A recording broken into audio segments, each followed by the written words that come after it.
What's good YouTube? Welcome to my channel, Last in Conditioning. Recently there has been a new study, yet again, coming out showing that 30 to 40 sets per muscle group on a weekly basis is the best. And I will give you some reasons why that is simply just not the case. Alright, reason number one. First of all, these studies are highly controlled, which means that the people in these studies, for one, it's a short duration. That's one thing, which is huge by itself. The other thing is that they're living extremely controlled for this duration. Your life is not living in a lab. Your life is chaotic and has a lot of potential drama and chaos happening around you.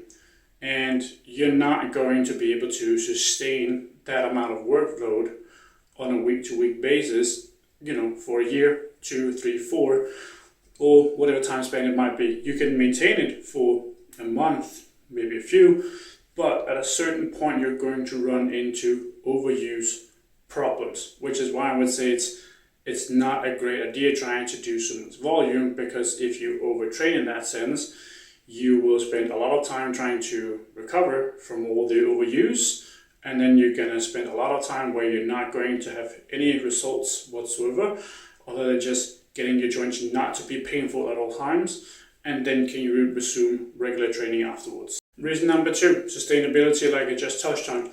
You cannot sustain this amount of workload.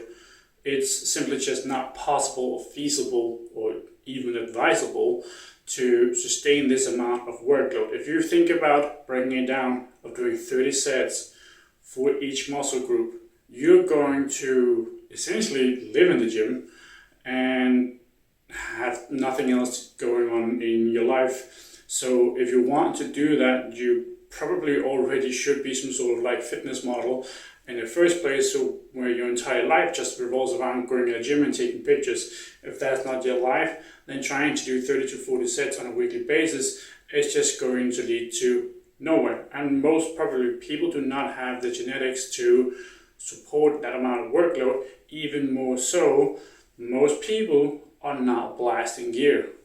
Third reason is that in these studies, they also showed like it was a fractional set.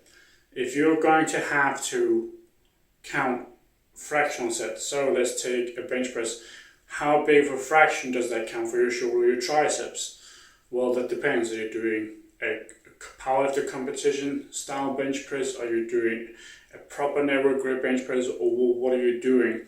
At that point, it's going to become basically completely arbitrary how much of a partial set for a particular muscle a certain exercise may be, because there's so many variations for that. We can have deadlift with different variations as well, and it could be the same issue where what variation are you using, so what fraction of it is going to be more glute, more hams, or something else.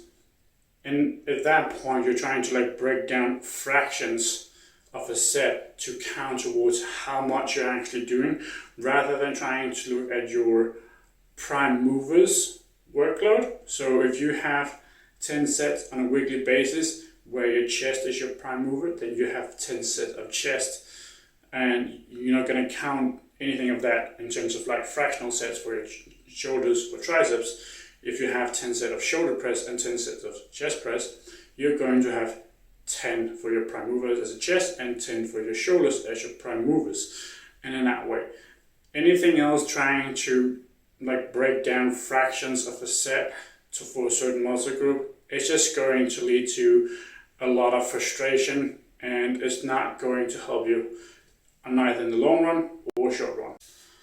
Fourth and final reason. Now, this is going to be a minority of people, but people who are strength athletes or happen to train as one, the intensity relatively to your one repetition maximum is going to be high for the most majority of your sets. So, of course, you're just having to do less sets, because otherwise you're just going to basically destroy your body. You cannot do 30 sets or 40 sets for certain muscle groups with 80% of your one rep max or higher. God forbid even 90 or 95%. Good luck with that.